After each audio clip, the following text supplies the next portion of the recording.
Join us this week as we welcome Dena Shearer, renowned commercial photographer, to the Startup Success podcast. Dena is the owner, creator of Luvly Content and Dena Shearer Photography, which she's been running since 2015 and 2020 respectively.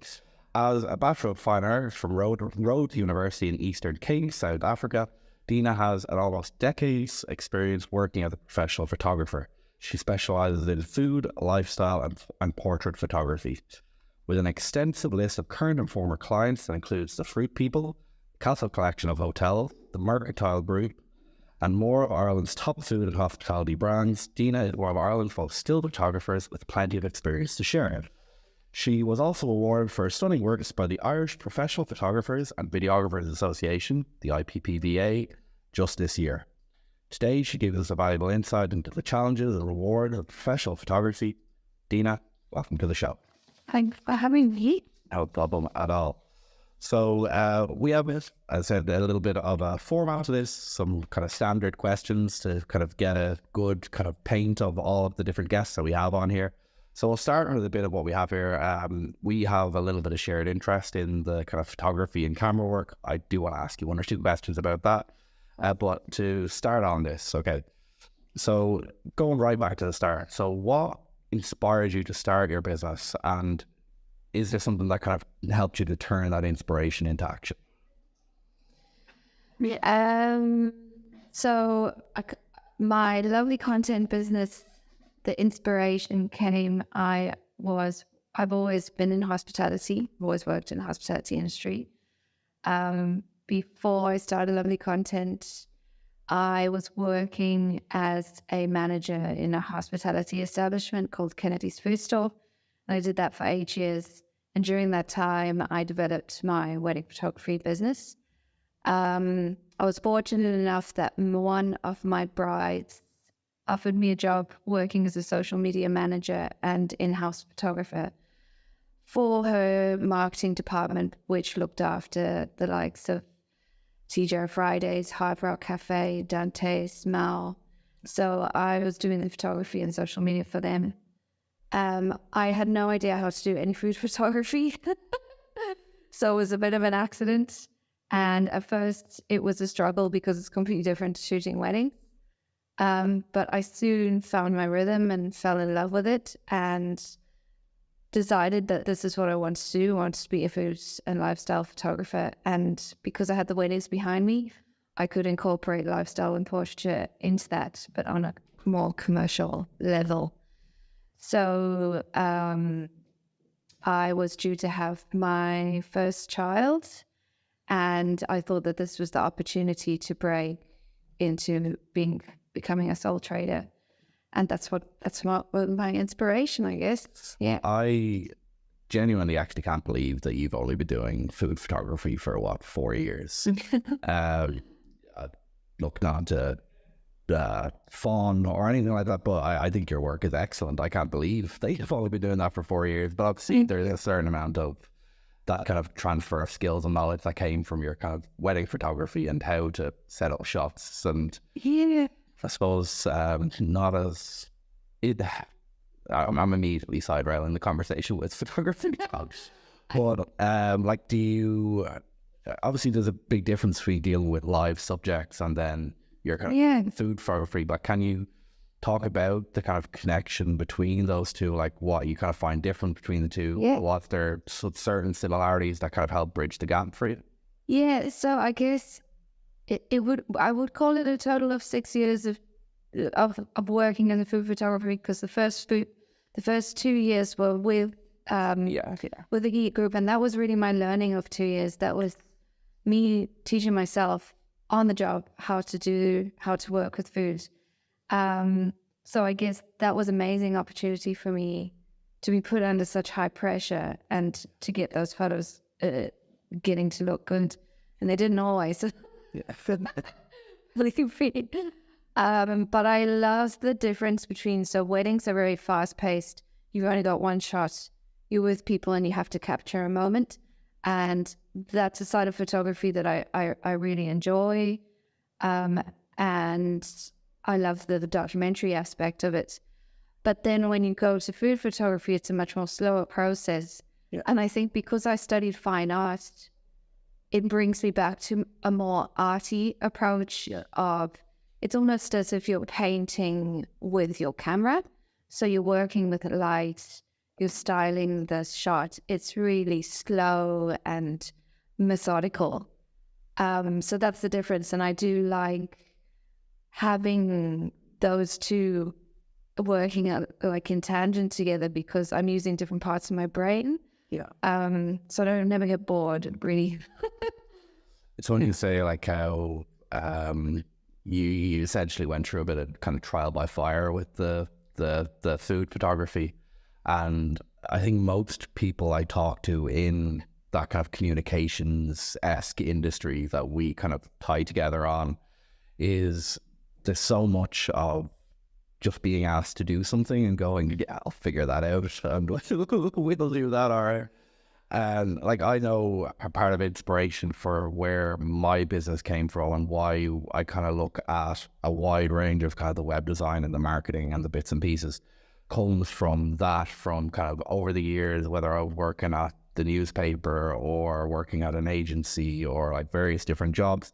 Generally speaking, when you were kind of seen as the digital guy or the digital girl or whatever, a lot of the upper managers, if something needed to be done that was vaguely digital, it was like, oh, get Sean to do it or get Dena to do it. And in my experience, whether that was editing a web page or doing some photography or video or whatever, it was always just, all right, well, who else is going to do it? Somebody's asked me to do it, so I'll figure it out. I think that's something quite common in the kind of those creative industries, especially as well. Yeah, for sure. And especially kind of with video work, even though they're completely different skill sets, I did find myself saying in the job, saying, yeah, sure, let's shoot a film. Yeah. I don't know how to, I'll Google it, I'll find out, but we'll do it. And so they're all really good skills to learn. And you do get asked things of you that maybe you don't think that you're capable of. You are, in a way. You just have to learn them. Can I ask you then about kind of, again, kind of tied to this kind of creatives industry, stuff that I see a lot is, did you experience much in your kind of first few years, I guess, whether it be the wedding photography or the Luvly content stuff, or both, this kind of starting off as a photographer and this kind of work for exposure culture? Like, did you experience much of that? Can you speak to that at all? Yeah, well, in the wedding photography industry, probably not so much. I was lucky enough to, again, one of my customers in Kennedy's food store put me in touch with his best friend, who was a professional wedding photographer. And we are still friends today. We connected and he let me work with him as an assistant for a while, but it wasn't long before I was shooting my own weddings. I think you can do that in the wedding photography industry in Ireland. Yeah. It's different in the commercial industry. There is a sense that you maybe should work for a lot less money if you are less experienced, or, you know, you'll get photo credits if you work for free. But because, again, I came from, I suppose, my first 2 years in a pretty big marketing department, I had worked with photographers, so I knew the rates. I knew the rates and everything. So I didn't let myself, I trained myself until I thought I was ready to charge what I needed to charge. And then slowly, I never charged too little, I guess, if that makes sense. And then slowly incremented them throughout the years, depending on the level of experience that I thought, warranted the increase. But there is still, and I know from other photographers out there, some businesses that will try to take advantage of the new beast. In a sense, I guess, it's a learning curve for anybody who's in the business. Yeah, and I think particularly when you're kind of starting a business as well, it's kind of a nice luxury, if we want to call it a luxury, when maybe whether it takes a year or 2 years or kind of 3 years of developing your business, where it might take you that long to get to a point where you can say no to those jobs.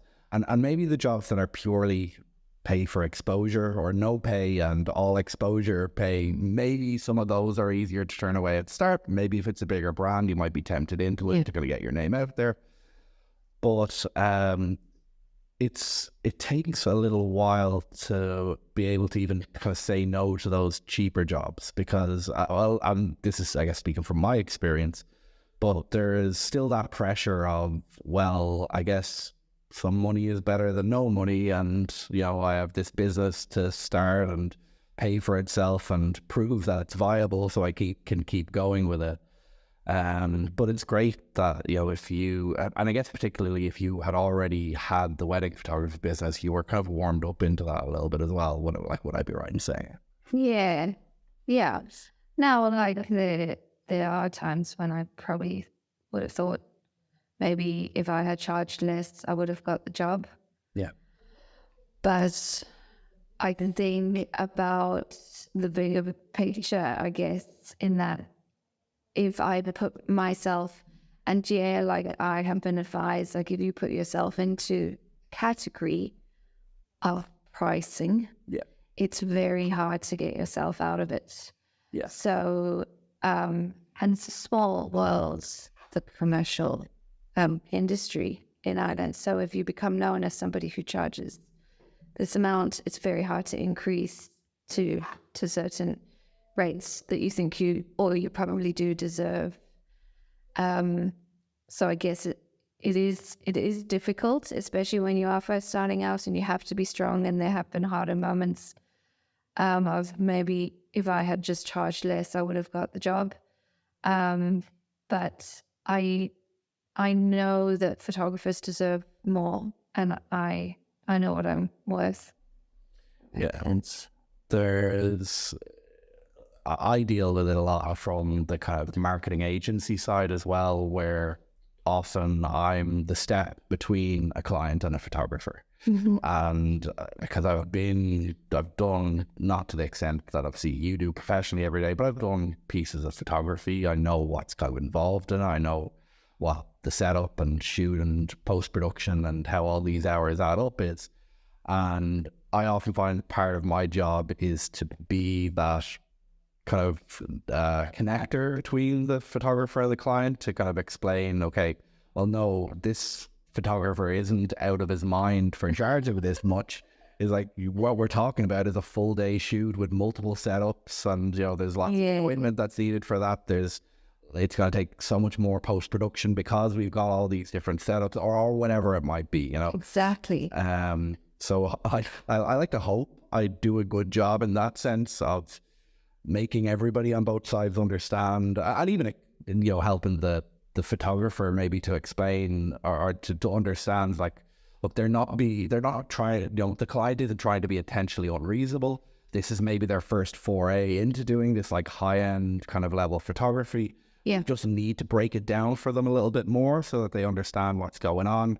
Maybe even explain to the photographer, like, when you're on the shoot, it would probably help if you explain to the client a little bit what you're doing along the way, and then they'll get a sense of why they're paying the money they are and feel like it's earned, Yeah, absolutely. And that I've definitely learned that in my 4 years of working as a commercial photographer, that it's my responsibility to educate the client on what the job entails and why I'm charging what I'm charging. Like, there are people who have worked in the industry for a long time and they just get it, and that's great. But there's a lot of people, like you said, who are getting a professional photographer for the first time, and they do deserve that explanation and breakdown. It is our responsibility to educate them on what goes into the shoot, where the money is going, that it's not just one day of shooting. Even if it is a rigorous day of shooting, it's all the preparation before the shoot, the phone calls, the emails, the Zoom calls, the shot lists, the buying of the props, sourcing of the props. And then after the shoot is at least a week's worth of editing. And then sometimes you have to outsource specialized editing as well, depending on what the client needs. And that all costs money and time. So you can't, a photographer can't jam-pack shoots day after day after day. And the client doesn't always know that. So it's important that they're informed in the brief and in the quotation of where the work goes. Yeah. Can I ask you then, so maybe back on to the kind of starting your business and kind of more entrepreneurial stuff. Yeah. Then when people are starting a business, I think everybody has a couple of, hiccups, a couple of stumbling blocks, like particular challenges you faced along the way. Like, I guess, are there any kind of memorable challenges you faced in starting your business? Is there anything that you feel comfortable to talk about there?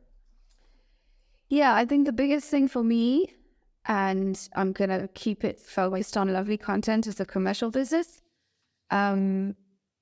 is that coming from a wedding photography business where you have clients that are living in this romantic, happy world, everywhere is happy, they just pay you the money and then they go and then they're really happy with their photos and that's it. The commercial photography business is much more ruthless. As much as I do really bond with my clients and I try to build a good relationship with them. Because again, coming from a hospitality background, I think it's really important. But I feel I have learned that it's not always so personal from a client's perspective, and they just need a job done. So I try not to invest my little heart and soul too much, I guess, and that is a character trait that I need to work on. But it's a work in progress. One of the other big things for me is having to, I guess, accept that some people won't always do business the way I would expect them to.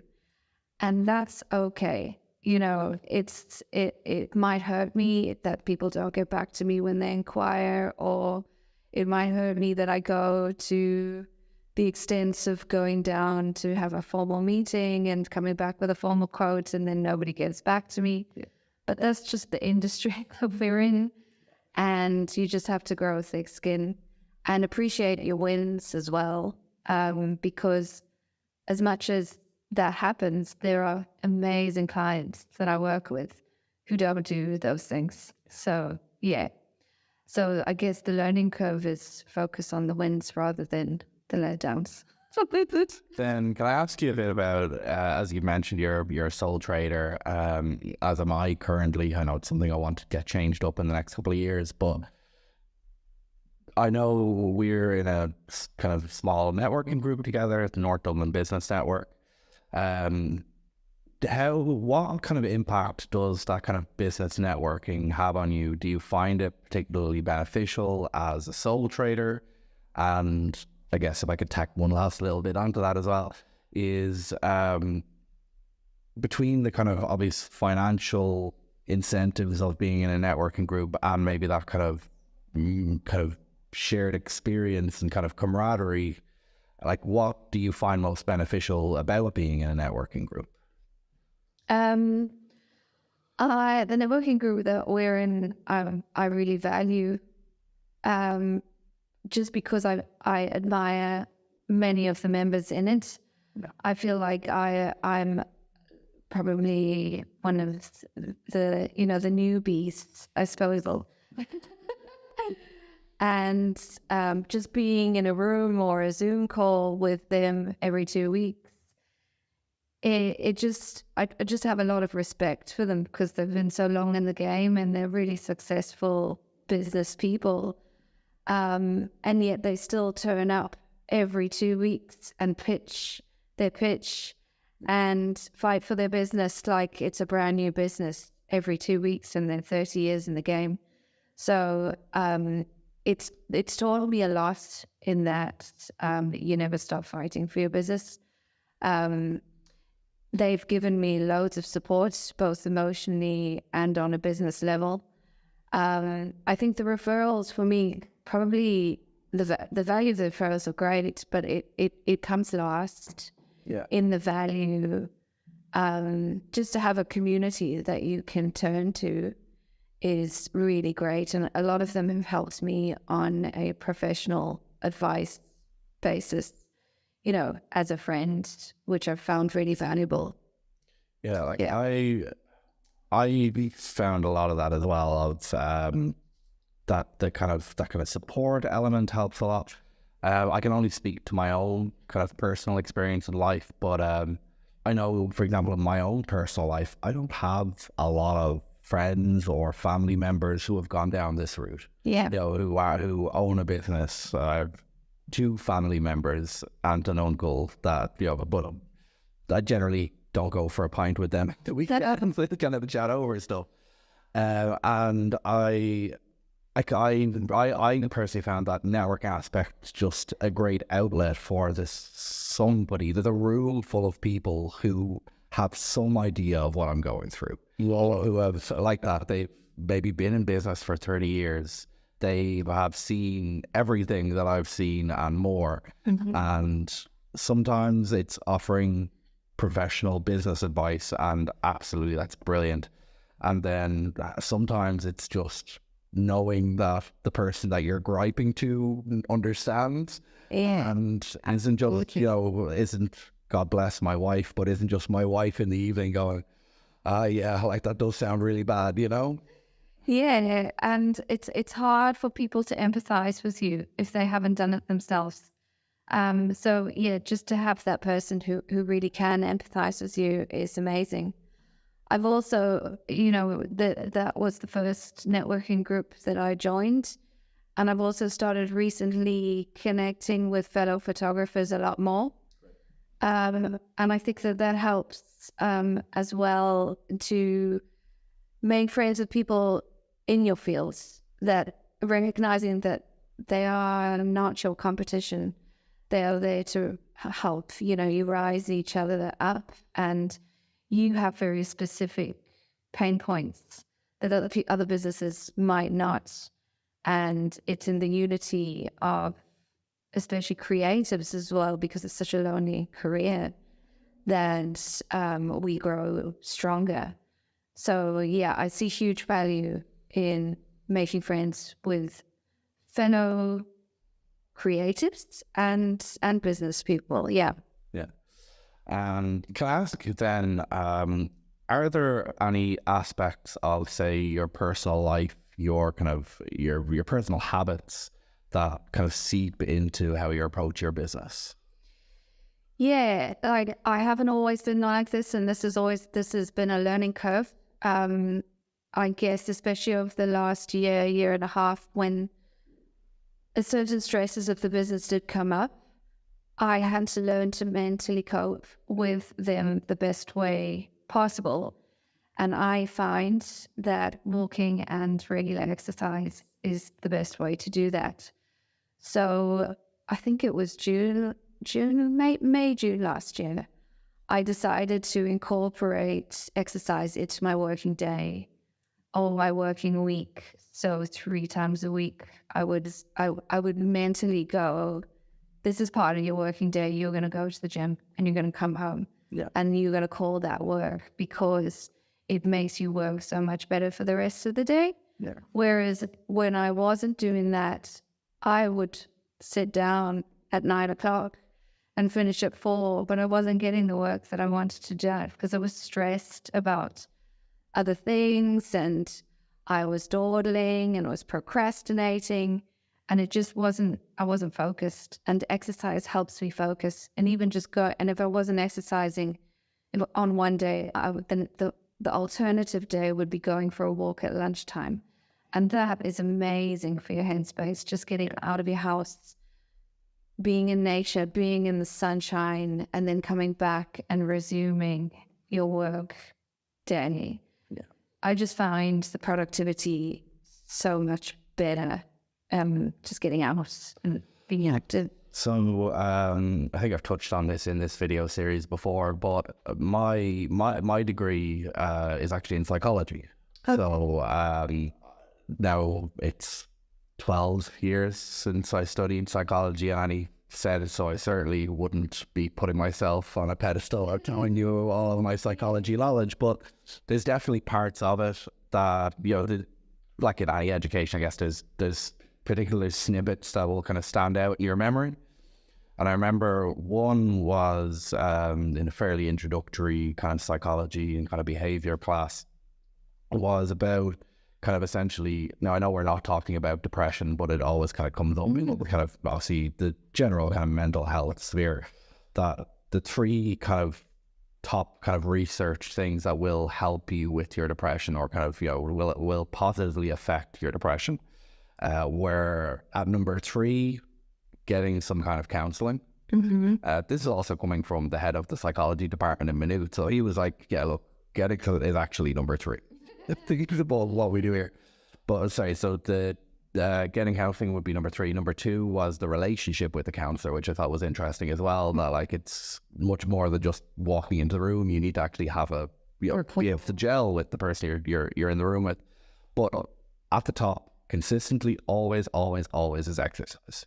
And it's obviously a difficult thing to get somebody who's, whether obviously at the more severe end of depressed, or just in a professional setting, just maybe being in a bit of a slump and, you know, feeling you're not, the gears aren't oiled, you're not getting the maximum amount out of the day, that just getting some amount of exercise will really help.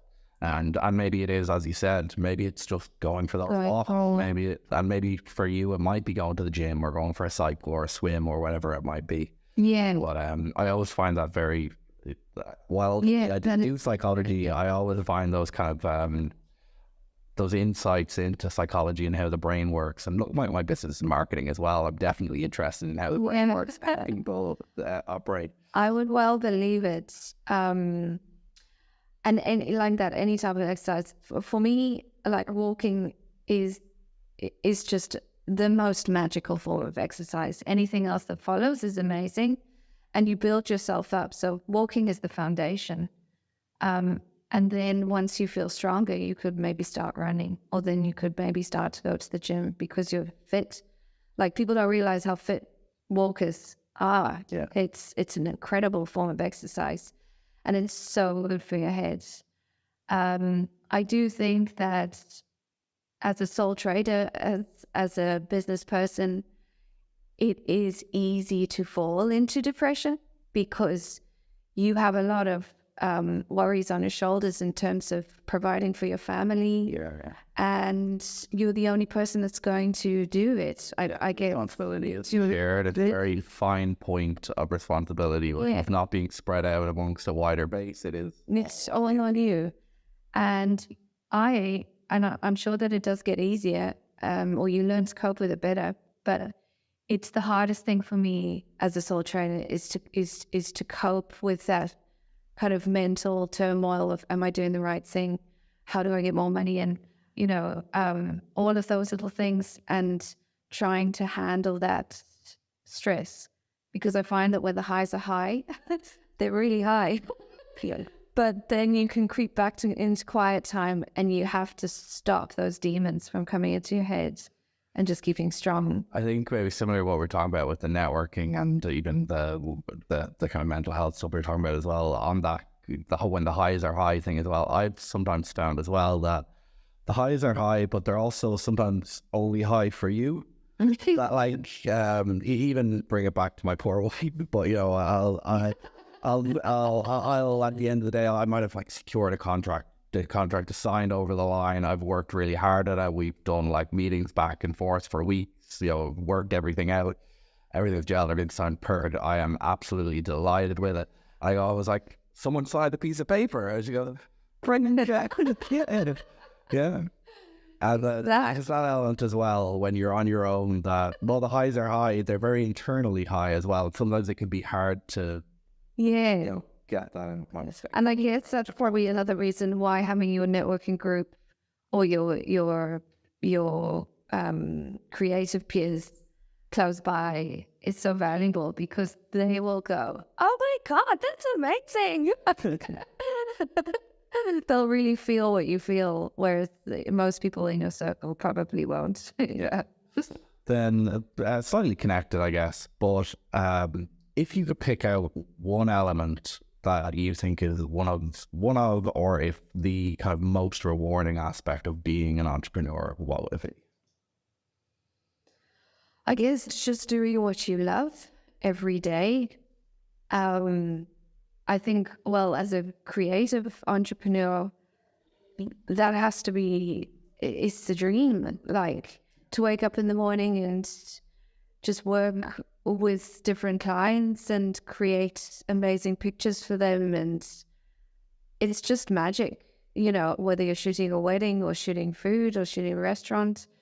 Every day is different, and I just love it. Like, I'm in love with my job, and not many people can say that. So for me, when I do feel like I wonder if this is the right decision for me, I always think about that. I always go, you get to do this every day. So make sure that you can do it every day, like work for it, because not many people get to do what they love every day of their lives, I guess. And is there anything over your kind of entrepreneurial journey that you look back and go, if I could change it, I would? Like, is there any either decisions that you made along the way, and obviously that you can talk about as well? I'm sure there's maybe some, I know personally there's some things that I wouldn't be committing to video if I did, and I wish I did differently. Like, are there any kind of things like that along your journey where you think, if only I'd had? I guess it would be probably understanding that business is business at the end of the day sometimes. Yeah. And not taking things too personally.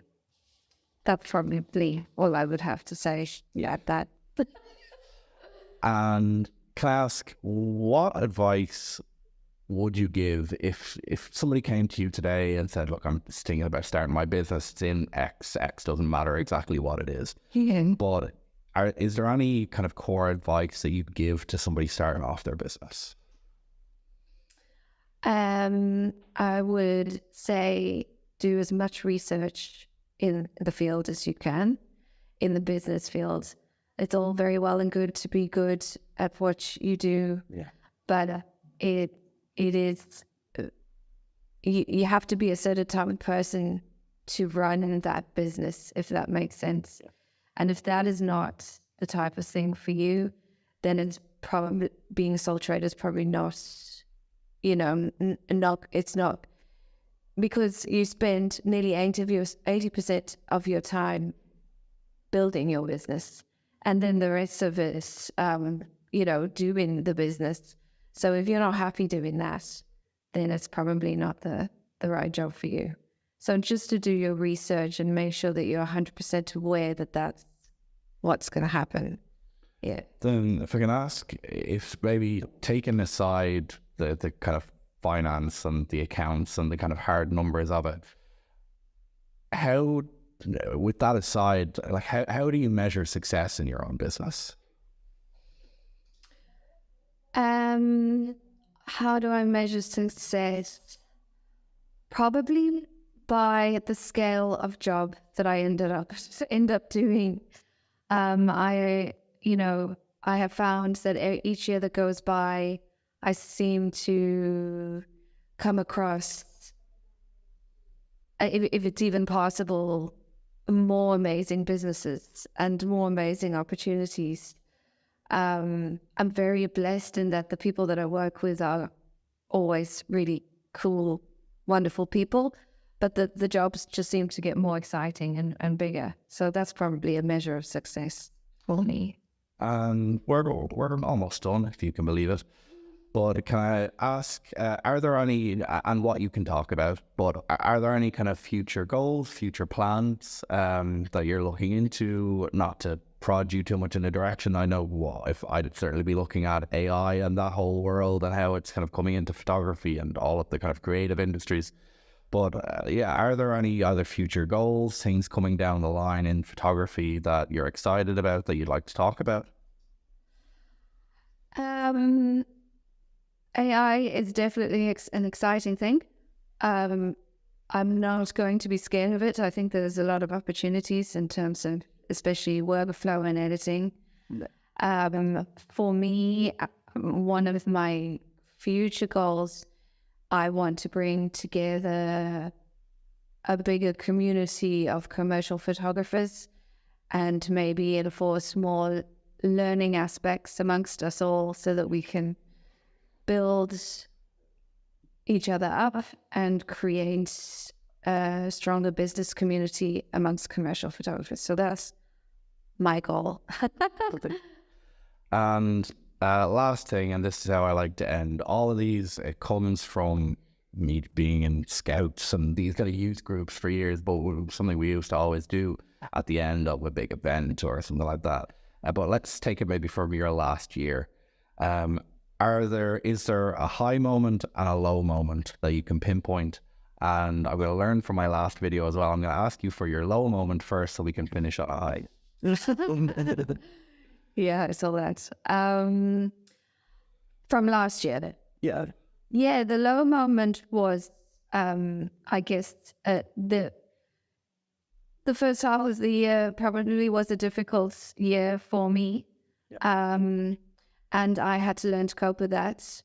But then on the other side of the coin, I learned so much from those first 6 months that I'll never forget. And it helped me structure my business to become a much more stronger professional business. So I guess they worked together in a way.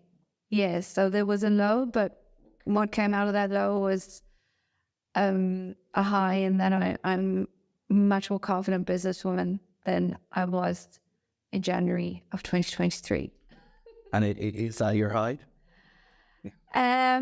Yeah, because I'm proud of it. Yes. Yeah.